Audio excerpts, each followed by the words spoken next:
Hello and welcome to the Oregon State University eCampus webinar on admissions and financial aid.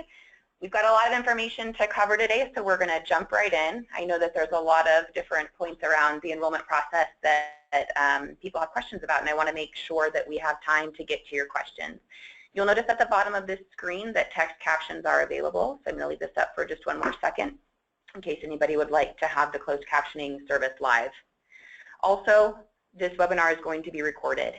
You'll be receiving a recording tomorrow. It takes about 24 hours to get the recording, and it'll just come to the email address that you used to register for the webinar.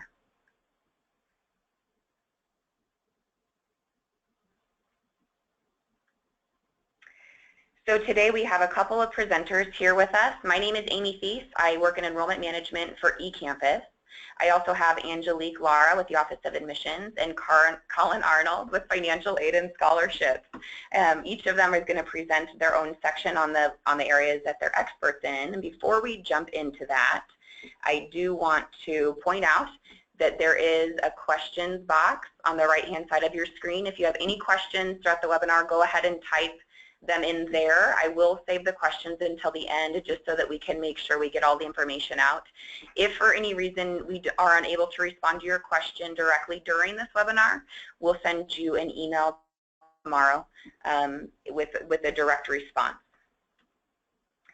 So today we're going to go over a little bit of information about eCampus. We're going to talk about how to apply to Oregon State University, how much it costs to attend. Also, we're going to talk about applying for financial aid, and we're going to provide some resources for you and answer all of the questions that you've got. So Oregon State University eCampus is a department of Oregon State University. We're located here on the Corvallis campus. All of our students that are online are considered Oregon State University students. We have the same admissions process and the same financial aid process as the rest of the university. The only difference is that the courses are delivered on an online medium. We are regionally accredited. We also are one of only 2 universities in the country that hold the Land, Sea, Space, and Sun grant. So we are a research institution. A lot of our instructors that are teaching online courses are also working on research throughout the day in their labs. We currently offer over 40 degree programs online, and so the undergraduate programs are posted right now. I do want to point out just a couple of special programs, and the reason that they're special is the computer science program we consider special because it's designed for post-baccalaureate students, and what that means is that in order to be admissible to this program, you must have already obtained a bachelor's degree. And then the sustainability degree program is a double degree option that we offer online. A double degree is simply a degree that you earn at the same time that you're earning another degree. So it's not a program that is considered a full standalone degree program. It actually will go hand in hand with any of the other programs that we offer. Since we started offering online courses, we've grown pretty significantly, especially in the last 5 to 8 years. We now have over 1,000 courses online. We have 12 different languages. We offer chemistry and biology labs as well as forestry labs. Fish and wildlife is one of our most popular programs online, and there's a lot of hard sciences that are delivered online because of that program. We've had over 3,000 graduates, and we do serve 40 countries and all 50 states in the U.S. As I mentioned earlier, we have over 40 programs online. 23 of those are graduate programs, and those programs continue to grow every single term. We have new offerings. So if you're interested in something that you didn't see on our website, keep looking because it's probably going to show up pretty soon. The academic year at OSU is sort of unique, and so I want to share that with you. Many colleges in the Pacific Northwest use the quarter system, although it's not very common in the rest of the country. So this is an example of what the calendar looks like. A quarter is 11 weeks long, and that includes your finals week. So it's different to a semester, which is about 15 weeks long. And what that means is that through a normal academic year, we have 3 different terms, fall, winter, and spring. So that's the traditional academic year. We have 3 terms as opposed to 2 semesters. We also provide summer session, which is a pretty great opportunity for students because there are different class offerings in the sense that some of the classes are 3 weeks long or 4 week long or 8 or 11. So we have it's an opportunity for eCampus students and our on-campus students to maybe catch up or to jump ahead a little bit if that's something that they're interested in doing. I'm going to go ahead and introduce Angelique now to talk to you more about applying for admission. Hello everyone, excited to be here today. We're going to be talking about the application process. The application process here at Oregon State really starts with determining the type of student that you are. We'll be talking about that a little bit more in the next slide. There is a $60 application fee for your undergraduate and your post-baccalaureate. And again, we'll talk about that a little bit more. And there also is a $30 fee for an undergraduate non-degree seeking student. We'll talk about that a little bit more as well. Kind of the biggest thing when you're in the application process is getting all your documentation ready and making sure that you're submitting all of that documentation. So transcripts, really getting all of your test scores, all of that information to us. So determining the type of student that you are. First we have a first year student, undergraduate student. This is a student who typically sorry about that. This is a student who is typically just graduated from high school, 18 years old, that sort of thing. This is a student who is going under first year admission. Now there is a full list of first year admission criteria on our website, but just kind of to quickly overview that with you, you're looking at a 3.0 GPA, you're looking at a specific class set that you had in high school, SAT scores, ACT, that sort of thing. Next thing is transfer admission. Transfer admission is a student who does have some college experience. That might be that they've gone to a trade school, they have some military credit from an accredited institution. It is 36 transferable quarter credits or 24 transferable semester credits that we are looking at. Next we have our post-baccalaureate student. Post-baccalaureate student is a student who already has a bachelor's degree. This is a student who perhaps decided they have a degree in something and maybe they want to add something different to that. And so they're going back to school. As Amy was talking about, the computer science is designed as a post-baccalaureate. Okay? So those are the three different types of students that you can be. You can also be a non-degree seeking. And non-degree seeking is where you're just taking classes for fun. So this is, maybe you have a certain topic that you want to look at, or maybe this is just a time for you to maybe start figuring out do you want to go back to school, what it is that you want to do. So when you go online, you will create a ID and a PIN. You want to make sure you write this down. It'll be your unique login. So our application is not one that you have to complete in one sitting. So you can come back to it, kind of like you can come back to it. You don't have to stress about that. You will need to determine what type of student you are. You can see by the PowerPoint there, you'll determine the type of student you are. Just kind of want to quickly say, an international student. You're an international student if you're not a United States citizen or if you do not have permanent residency. Right? Just kind of something to keep in mind as you're looking at that slide.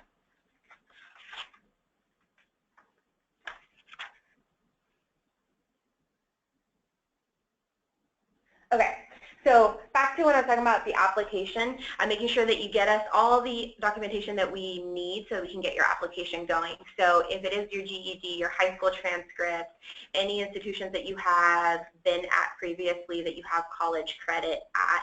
So for example, let's say that was the military, you have military credits, that sort of thing. We need to get all of that documentation. And the sooner you get that to us, we can start looking at everything so that we can articulate your credits and get you admitted. And that decision can take about 2 to 5 weeks. Kind of like to say, think of it as the longer. Hopefully it'll be a little bit sooner than that, but think of it as definitely the 5 weeks. Advanced tuition deposit.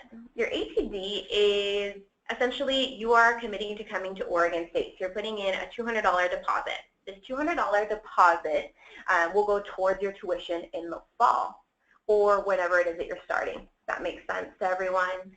Yeah, I would just point out that the advanced tuition deposit is a step that you would take after you're admitted. It's not required at the time of application. So once you're an admitted student, you'll hear from the Office of Admissions and from eCampus as well, saying, hey, it's time for you to pay that advanced tuition deposit, which lets us know that you'll be here. Yes, exactly. Thank you. And then if you have any questions about that deposit, the contact information is at the bottom. Angelique, can you think of any times that people would be exempted from having to pay that? Yes. So if you're currently in the military, veteran, you would be exempt from that. Also, if there is some sort of financial hardship, you can call our Office of Admissions and they will walk you through that process. Thank you. Thank you so much. So I wanted to talk a little bit too about that advanced tuition deposit is a big part of the next steps for newly admitted students, and honestly the eCampus students have a little bit of a different enrollment process than the on-campus students simply because you're at a distance. We're not going to expect you to come here and attend our start sessions where we orient you to the campus and all of the organizations that are located here. It's slightly different. What we ask for you to do is simply set up your ONID, which is your student ID. It's how you'll access all of your OSU emails. It's also a login that you'll use to register for classes and keeps all of your documentation at the university private. We ask you to pay that ATD so that we know that you are planning on registering for class. Once you've set up your ONID and paid your ATD, you'll go ahead and complete our online orientation. It's completely online. It's something that you can access from anywhere. It's a little bit interactive, so you want to make sure you're able to pay attention to it when you jump onto the online orientation. And it's going to just tell you everything that you need to know about being an online student here at OSU. It's also going to direct you at the end of the online orientation. It will direct you to your personal academic advisor, and that's actually how the academic advisors are introduced to our eCampus students. So you'll want to do all of that, and then once you're able to meet with your academic advisor, they'll lead you to the next steps that you'll need to complete in order to register for classes. So the next part of what we're going to talk about today is just the cost of attending and how to apply for financial aid. So I want to be just really clear. We currently have the 2015 and 16 tuition available. We have not heard whether or not there is any plans on changing the tuition for the next year. So fall will be in the 2016-17 academic year. There is a chance that tuition will change between now and classes starting. You want to pay attention to our website in case that happens. Sometimes it happens, sometimes it doesn't, but when it does, it happens in the fall. And so again, it's just a little bit too early to know. So last year, our tuition was $280 per credit for eCampus courses. That includes a little distance education fee. eCampus students aren't expected to pay the health fee or any of the building fees or anything like that that our on-campus students pay, but there is a little bit of a fee in order to create and deliver these classes online. All of our eCampus students pay the same tuition, regardless of where they live. So as it says on our slide here, whether you're in Oregon or Okinawa, you're going to have the same tuition rate. There are a couple of colleges that have differential tuition. I just want to call that out really quickly. The College of Engineering, as well as our College of Business, have differential tuition. So you'll want to check out the tuition rates listed here at ecampus.oregonstate.edu/SOC/tuition. That's where you'll find the most current tuition rates as well as a tuition calculator that will give you a better idea of what your first year or first term could look like. Now that we've covered that, I'm going to go ahead and introduce Colin to talk to you a little bit about financial aid. Thanks, Amy. My name is Colin, and I'm an advisor in the Office of Financial Aid, and we're going to talk about some of the basics of applying for aid and the process that happens. So in order to receive financial aid, you need to complete the FAFSA application. You need to be a degree-seeking student and be enrolled at least part-time. If you meet those 3 criteria, you will be eligible for some form of financial aid. At the bottom there, it lists the studentaid.ed.gov website for a complete list of eligibility criteria. I do want to point out real quick, which we'll get to again, we are currently in the 16-17 academic year, so that is the FAFSA application that you will be completing 2016-2017. So you complete the FAFSA application online, and FAFSA stands for Free Application for Federal Student Aid. I want to emphasize that free. Make sure you go to the .ed.gov website so that you do have a free one. There are some websites that exist out there that will charge you to do what you can do for free. So please make sure you get to the free application for federal student aid. Your application is signed with the FSA ID and password. Both students and parents will have their own ID and password. You'll complete the FAFSA application using prior year tax information. So for the 2016-17 academic year, that means you're using 2015 IRS and wage data. When you complete the FAFSA, it generates an EFC, and the EFC stands for Expected Family Contribution. The EFC is used to determine need-based aid and is not the amount that you actually owe. So what happens next? After you complete your FAFSA, that information is going to be sent to the university for review. Once we receive it, if we need any additional documentation from you or any requirements that you need to complete, we will notify you via email. So please make sure you keep an eye on that email. All financial aid is awarded based on eligibility. So we do award students the maximum that we're able to give them at the time that we package them for financial aid. When you're packaged for financial aid and that's available, you'll also receive that notification via email. Any dependent undergraduate students, their parents would have the eligibility to apply for a Parent Plus loan to help with their educational costs. Graduate students have a Graduate Plus loan option as well. Post-baccalaureate students are not eligible for the Graduate Plus loan as they are seeking an undergraduate degree. So types of aid that are available. The first one and everyone's favorite one is grants and scholarships. That's aid that doesn't have to be repaid. Examples that people are usually familiar with are the federal Pell Grant, and OSU offers the eCampus scholarship. Again, both of those do not have to be repaid. Federal loans are aid that does need to be repaid. Examples of those are federal direct subsidized loan and federal direct unsubsidized loan. So aid for undergraduate and post-bac students. So when we award you for financial aid, it is always set up based on full-time enrollment. You do not have to be enrolled full-time in order to be eligible for financial aid, but you would be required to notify us if you expect to enroll less than full-time so that your aid can be adjusted. Full-time enrollment for undergraduate and post-bac students is 12 plus credits equals full-time. 3/4 time is 9 to 11, and half-time is 6 to 8. If you enroll less than 6 credits, you wouldn't be eligible for loans, and that would have to be discussed a little further based on individual students. So your next steps, so the FAFSA did become available January 1st, but it's not too late. You can do it now, although the priority deadlines have passed, so please get that completed if you intend to apply for aid. You may still be eligible for grants and scholarships as well as loan eligibility. So again, just a reminder to please frequently check your OSU email. That's our main source of communication with students that will notify you when your aid package is available or if we need any additional documentation from you. And of course, our contact information is there as well. Feel free to call or email if you have questions. Awesome, thank you so much. So now we're going to go ahead and take a look at the questions that are already here.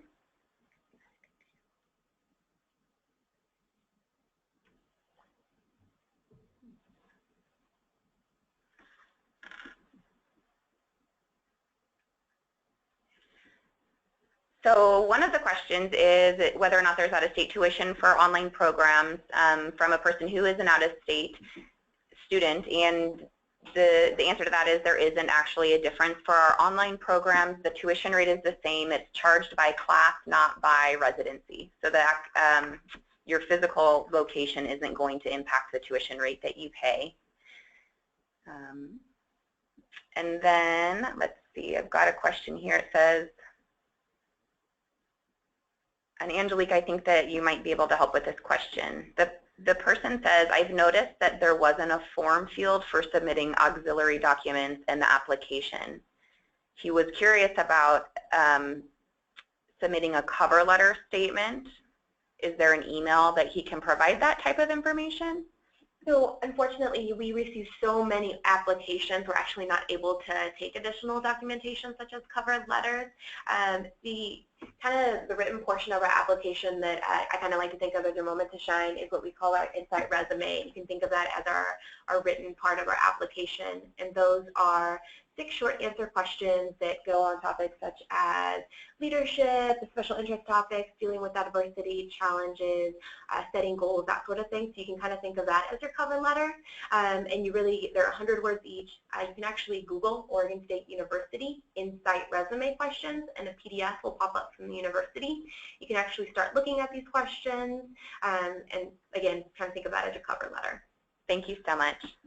There's another question I want to address that says, do you need GRE scores for the master's programs? And the answer to that is that it honestly depends on the graduate program that you're interested in. Some of our graduate programs will require you to have completed a GRE or to have one scheduled to submit in order to graduate. And other programs on our graduate level will not require a GRE, so what I'm going to recommend for you to do is check out our website. There's an admission section of each degree program that we offer, and you'll be able to see all of the admission requirements. Each graduate program that we offer on eCampus has very specific requirements for admissions, and they're all different to each other, so it's hard to have it to just answer that one in a general sense. Colin, can you remind us again about the credit breakdown for full-time, three-quarter time, and half-time? So full-time is 12 or more credits, three-quarter time is 9 to 11 credits, and part-time is 6 to 8 credits. And then this is a great question. Somebody on the line asked, since we're completing the FAFSA application with prior year, aka 2015 tax information, if there were a financial occurrence within the year of 16-17, is there appeal process for financial aid? That is a great question. We were actually discussing that before the webcast even began. There is an appeal process for specific situations. Most often it's loss of wages or employment, and you would need to directly contact the office and speak with an advisor after your FAFSA application has been submitted and received by the university to review if you're eligible to apply or if it would actually cause any potential change to your aid package.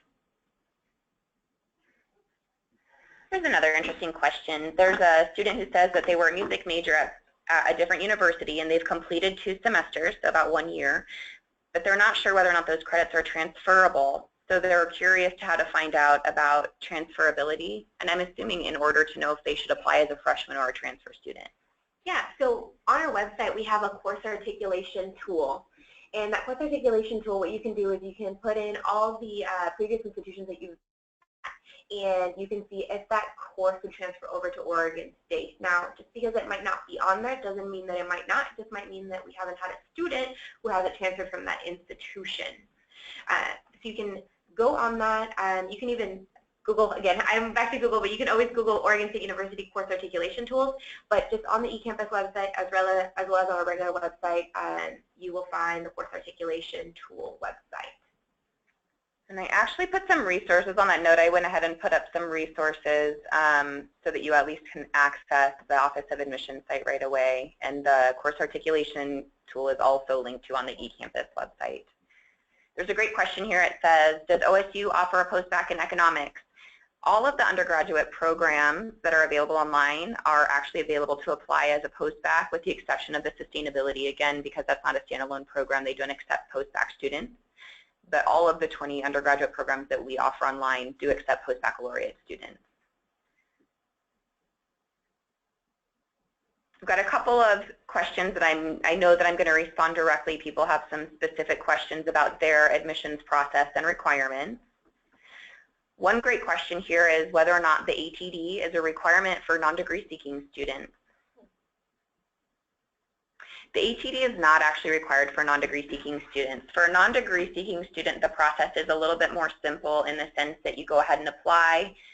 The application is processed usually within a week because it's not as involved as the degree seeking application. And then once you're admitted, you'll be able to register. We don't require for you to pay that ATD as a non-degree. The ATD is, again, just a one-time for degree-seeking students. One thing that I found is really interesting is even for students who are returning to OSU, they don't have to, they're exempt from paying the ATD as well because they've already paid it the first time they attended. So. One thing that I do want to add is just because you were admitted in the sense of being a non-degree seeking student doesn't mean you would be admitted in the sense of being a student. Just kind of want to add that in there. It doesn't guarantee your admission to the university. That's a great point. So as a non-degree seeking student, you are eligible to register for Oregon State classes and you will earn college credits, but it doesn't mean that you're a matriculated Oregon State University student. That's a different process. Non-degree seeking students are also not eligible to receive federal aid, so that's another good point to tack on that non-degree discussion. Thank you so much. That is a great point. I've got a question here that says, what application would somebody fill out if they have an associate's degree? That would be you are considered a transfer student. Thank you. And I do want to clarify one thing there that you had mentioned earlier. Transferable credits, one of the requirements is that they are regionally accredited. So assuming that the associate's degree is from a regionally accredited institution, you would go ahead and apply as a transfer student. Thanks.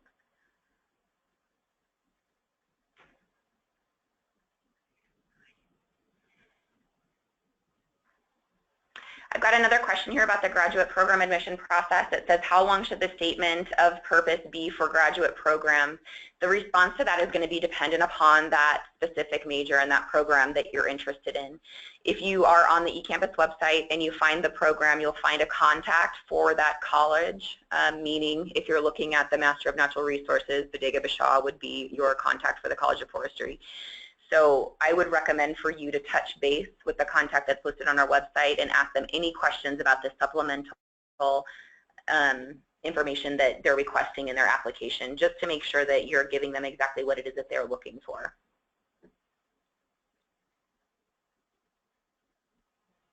I've got a really great question here about the documentation that's needed for a freshman who has college coursework done.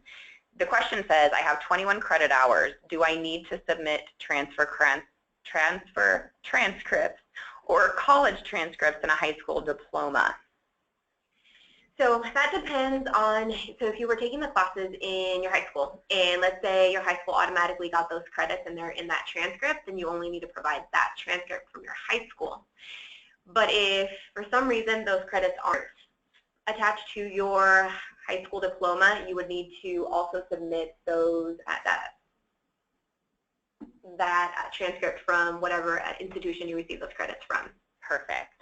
So and then just to clarify, any college coursework that you've done, Oregon State University is going to want to take a look at it, whether it was non-degree seeking coursework, as we mentioned earlier, or degree seeking coursework. They're going to want to look at any college credits that you've earned. And they may also request your high school diploma. Specifically with having 21 credits, I guarantee they're going to request your high school diploma.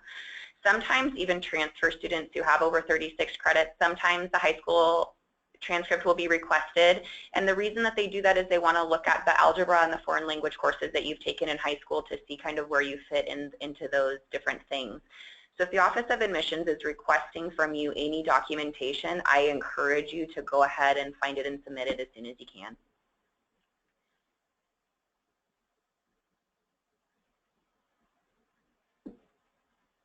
A couple questions we've answered. Excuse me while I dig through these a little bit.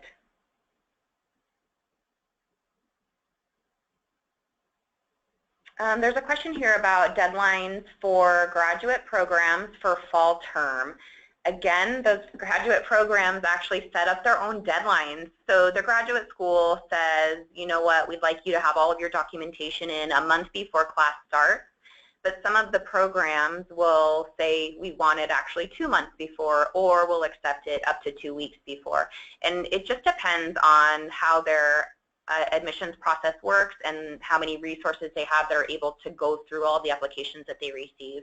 So I again encourage you to check out the program that you're interested in and see what kind of admissions requirements they have that's specific to that degree. There's another question here that asks if the full-time student status of 12 credit hours only applies to undergraduate students, and what is the full-time level for graduate students? So the 12 credits is for full-time for undergraduates and post-baccalaureate students. A graduate student is considered full-time at 9 credits, and a graduate student, there's only 2 categories. You're either half-time or full-time as a graduate student. So 5 credits to 8 credits is half-time for a graduate student, and 9 or more is full-time. Thank you so much. There's a great question here. It says, my college credits from 1998, will those transfer? So credits don't typically expire, for lack of a better term. Typically, there might be some coursework there that might transfer over. And again, going to that course equivalency tool, you can look and see what would transfer over from that institution.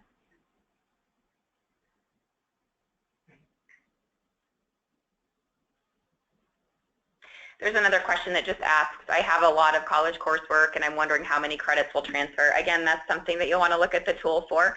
One of the things that we talk to eCampus students about a lot when they connect with us at our 1-800 number is this idea of I want to know exactly what my credits will look like when I get in.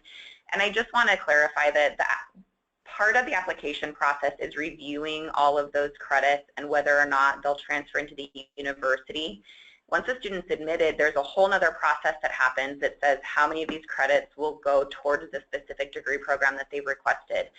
So somebody mentioned earlier that they had a lot of music credits. That's an example where maybe something in the College of Liberal Arts might have more room for electives, or they might actually have a train where there are, an option is what I meant, that is associated with music and culture. So they might be able to accept more of those than, say, our environmental sciences program, which has a lot of hard science requirements, are probably less likely to accept music. So many of those transfer credit questions are just not only so dependent on what the degree is that you want to pursue, but also dependent on what are the credits that you're trying to transfer. So those courses are reviewed individually on a case-by-case basis for each individual student. There's not, unfortunately, just a quick answer that we know that we've accepted all of these.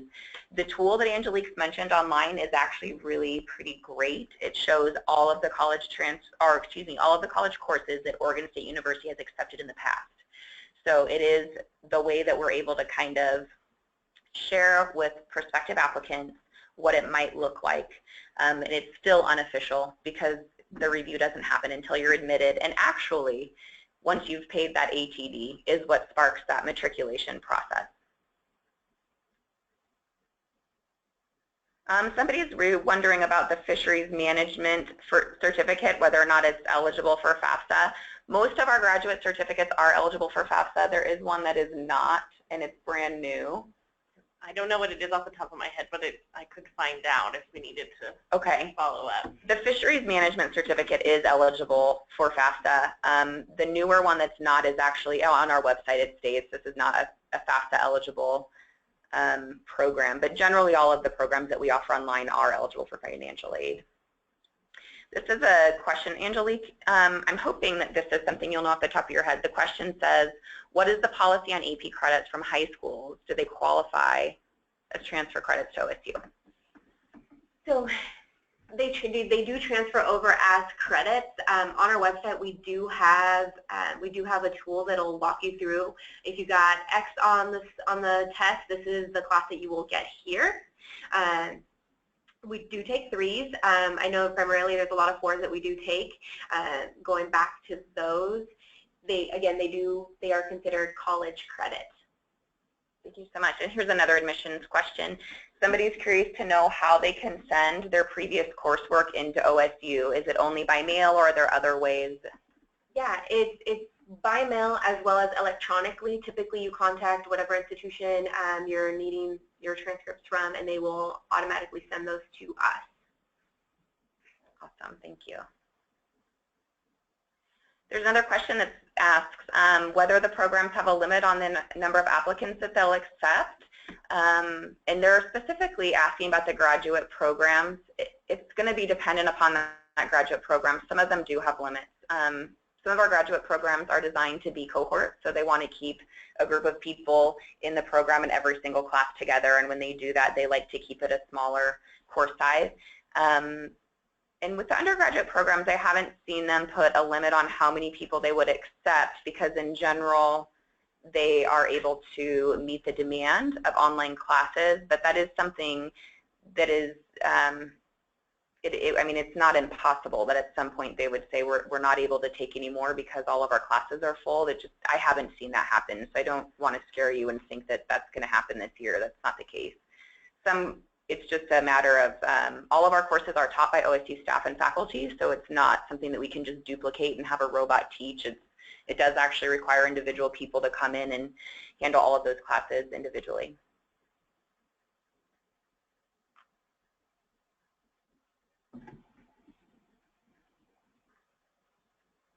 There's a great question here. It says, can I apply for winter term or spring term instead of fall? And the response is absolutely yes. With the exception that if you're looking at a graduate program that has a specific start time, you want to pay attention to that. Some of our graduate programs only start in the fall. All of our undergraduate programs start all 4 terms. So you're able to apply all year long. There's a question here that says, at this point, are we still able to apply for fall 2016, or are all the applications now starting for fall 2017? Yes, so you can still apply for fall of 2016. There's an application deadline about a month to a month and a half before the beginning of the term. I would encourage you, though, if you are planning on applying for fall of 2016, that you do so quickly so that you can get the application going. Again, we did talk about how that can take up to 5 weeks, so you want to make sure that you get on that, as well as applying for financial aid. That's great. So when we did time this webinar, we actually thought this would give people about 2 weeks to get their application information together and apply for fall. Just as Angelique said, if you're ready to go, there's no reason to wait. But I think that if you had your application in about 2 weeks from now, you would be set off pretty well to hear a decision, to complete your orientation, and to get a hold of your advisor.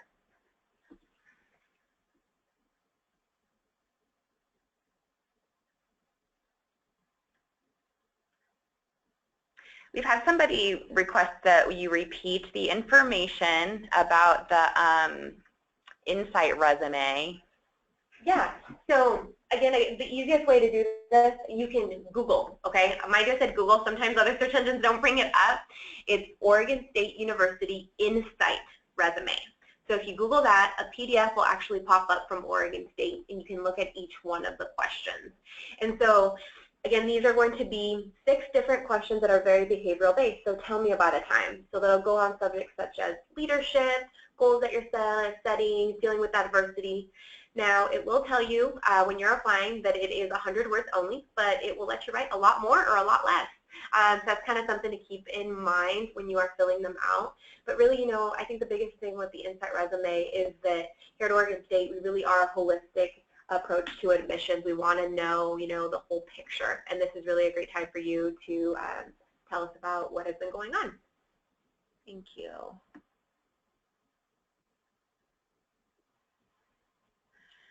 This is an interesting question. This is one that we get at eCampus a lot. In the situation that somebody is wanting to apply as a transfer student, but they haven't yet met the math requirement, but they're in the algebra course currently. So if I'm currently taking the required math course to apply as a transfer student, when should I start the application process? Okay, so it is my understanding that you can apply for admission if you are currently taking the course. So that means that by the time, let's say you're admitted, by the time that you get here, you will have that course. Perfect. Yeah. So you would be able to apply as long as you're in there. The Office of Admissions will request to get the transcript for that course once it's completed so that they can add that to your file and get that matriculated.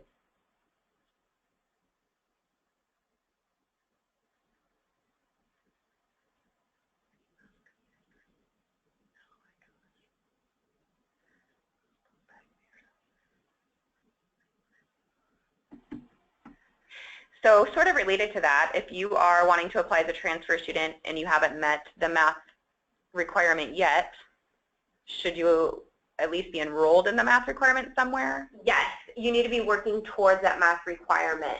So it can be either college algebra, if you're college algebra, or something that is an equivalent to that. So working towards that, but again, you do need to have it by the time that you are a student here at Oregon State.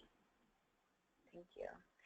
So I've got a couple of questions here about is whether or not it's too late to apply for grants and scholarships for this fall. It is not too late to apply. You just need to get that FAFSA application in, and when we receive it, we'll review you for eligibility based on your particular FAFSA information. Thank you. And then I also have a couple of questions about financial aid eligibility specifically for post-bac students. So some of these questions are pretty contextual, so I plan on getting back to people individually. But I think in general, post-bac students are eligible for financial aid. Yeah, post-bac students are they're eligible for financial aid, and they're only going to be eligible for loans. So if, as an undergraduate student, you may have qualified for a Pell Grant that applies to the first bachelor's degree only. So with the post-bac, you're looking at loan eligibility only. And there are some lifetime maximums on the amount of loan funding that a student can receive that sometimes the post-bac students need to be aware of. Thank you so much. Again, another post-bac question that I think is really great. Somebody's noting that because as a post-bac, the department that's offering the program makes the final admissions decision, they're wondering if they should connect with that department before they apply. Yes, you can definitely connect with the department before you apply. We do have the very specific instructions on our website, you know, what you do, what the process is for a post-bac student, but you can definitely contact that department. And I would like to clarify with that in mind, just in case anybody hasn't read this piece of the website beforehand, post-baccalaureate students still apply to the Office of Admissions. So you'll still do all of the process that we shared with you as a post-baccalaureate student. It's an internal process where the Office of Admissions shares that information with the department before they announce to the student whether or not the decision has been made.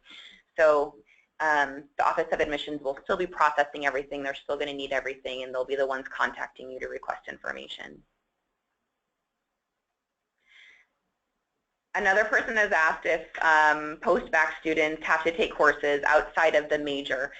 And I have to be honest with you, it's honestly going to depend. So in general, as a post-bac student, you should be able to just focus on those major cores. So the computer science, for example, is a 60-credit program. You should be able to just do that. One of the things that's unique about that, though, is that it is a Bachelor of Science only. So if you have earned a BA, you may be required to take some science classes to earn the BS component of your gen eds. I have randomly also seen a couple of times where a student maybe hadn't fulfilled their foreign language requirement that is a requirement to graduate, or maybe a math requirement, which probably wouldn't be the case with computer science. But it is, again, in general, you'll look at the major core. If the Office of Admissions finds any holes that would be, we'd have to look at our academic regulations and make sure that we were, you know, offering the same degree across the board. So if there are any deficiencies in your transcript, that would be something that the university would ask for you to complete before they let you graduate.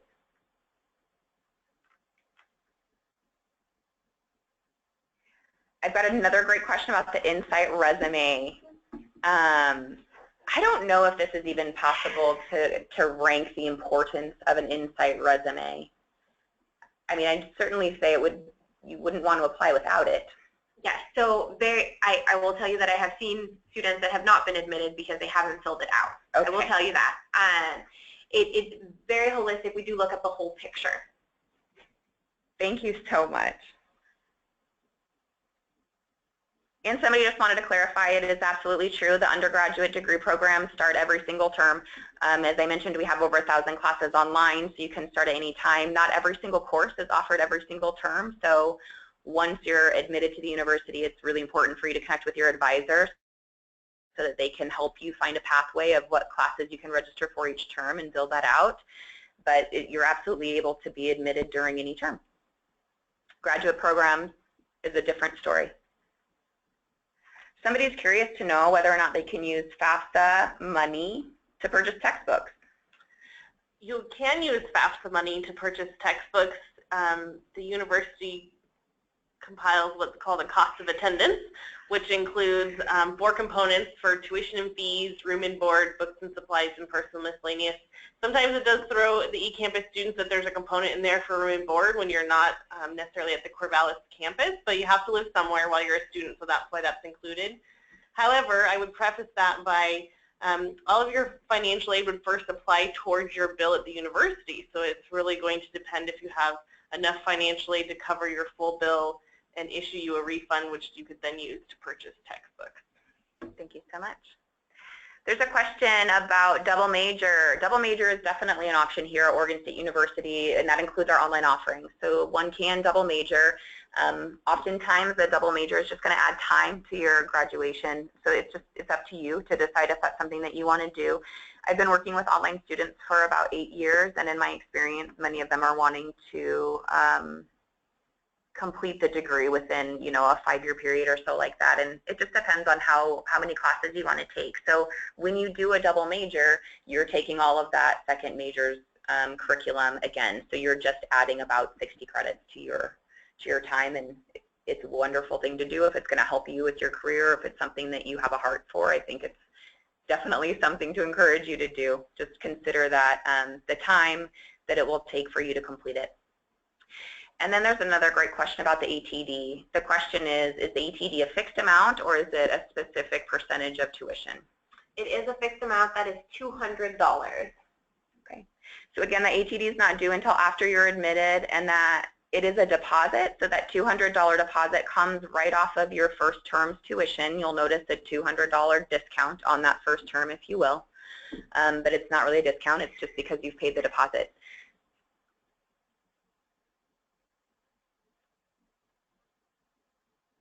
Okay, it looks like we're wrapping up with some questions. We've got a couple more minutes if anybody has any other questions that we haven't gotten to and they want to type them in really quickly.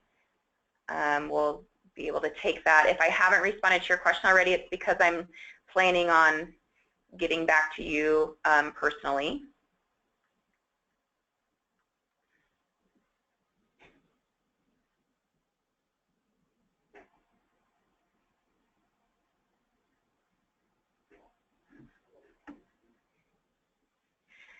This is a great question about the ATD. Because it's waived for veterans, does that include military spouses or anybody using the GI Bill?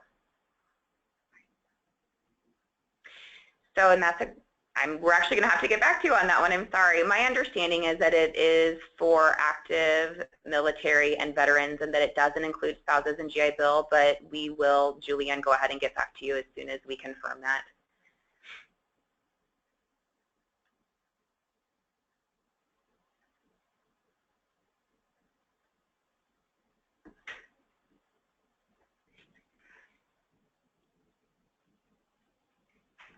So there's another question here about the cost per credit, whether it's the same for graduate and undergraduate degree programs. The tuition rates that I posted on our webinar were actually very specific to undergraduate programs. I apologize I didn't have the graduate tuition rates ready to go. They are charged on a completely different tuition scale. I encourage you to go to our website and look at the tuition. Undergraduate and graduate tuition is posted there very clearly. And so that shouldn't be too much of a confusion. Again, I apologize that I didn't include on this webinar, but there is a significant difference in the tuition cost between the two. There's another great question, Angelique, about whether or not the SAT and ACT scores are required for post-bac students.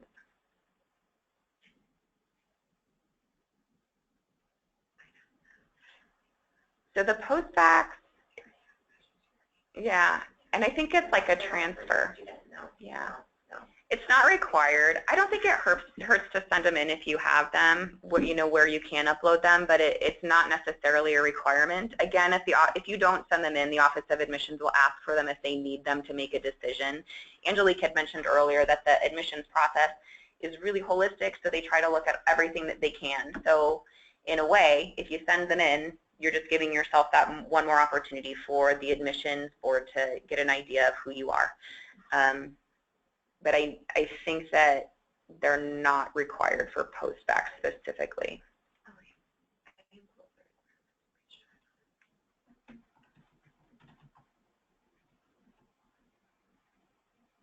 Somebody asked if on the application they need to include their high school GPA if they've already earned an associate's degree. And I'm going to go ahead and say yes. If it's on the application, if they're requesting from you your high school GPA, you should definitely complete the fullest, most complete application that you can before you submit that. So anything that's asked for you on that application, go ahead and fill in. I've got a question here about somebody who is interested in professional development courses as a teacher, which is a population that we work with a lot. The question that you're asking about whether or not you'd be considered a post-bac or a non-degree student is completely dependent on the path that you're following. So I'm going to actually have one of my contacts in enrollment services call you. We'll email you and see if we can set up a time to talk on the phone a little bit.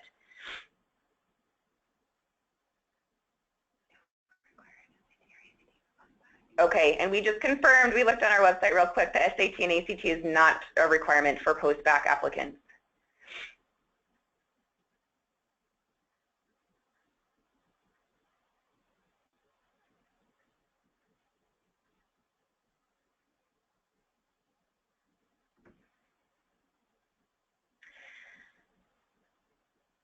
So for students who are looking for financial assistance other than federal aid, like the loans and the grants, are there any resources that you're aware of that a person could pursue assistance while they're a student that isn't related to FAFSA?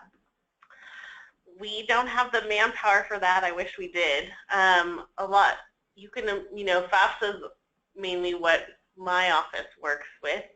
There are scholarship opportunities with departments and majors, and of course, in your, local community and big businesses that you're aware of.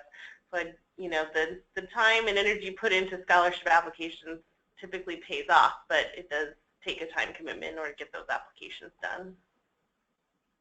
Thank you. And I have to say, I have heard really great things about scholarships that have been really helpful for people, and I've also heard people say it wasn't worth the time that I put into it. So I think it really is just up to each individual person and what it is that you're pursuing. But there really is no free money. It takes a lot of work to look for those scholarships and to apply for them, and so it's just a time investment. And if that's worth it for you and your lifestyle, then that's wonderful. And maybe you've decided that it's not, and that's okay too. Yeah, I like to, explain to students that a scholarship that's $500 is typically going to ask for less than a scholarship that's $10,000. And of course, there's more likely to have more applicants for a $10,000 scholarship. But I also like to say to students, if you were to win it for $500, how many hours would you have had to work at a job to earn $500 versus how many hours you had to put into that application to potentially get $500? Thank you so much. All right, our hour is about up, and it looks like the questions are slowing down. So again, if I haven't responded to your question, we're going to get back to you within the next probably 36 hours or so. It won't take too long. One great question that somebody has asked is, who do I contact if I have questions later? And you can contact us at eCampus. If we're not sure how to answer your question, we'll know who can. So you can reach us at email at ecampus@oregonstate.edu, or you can call us at 1-800-667-1465. Again, our toll-free line is 800-667-1465. There's only a couple of people who answer that line, and I work like within 2 feet of both of them. So any questions that you have, we'll be able to, again, get you to the right resource if we're not sure what the answer is off the top of our heads.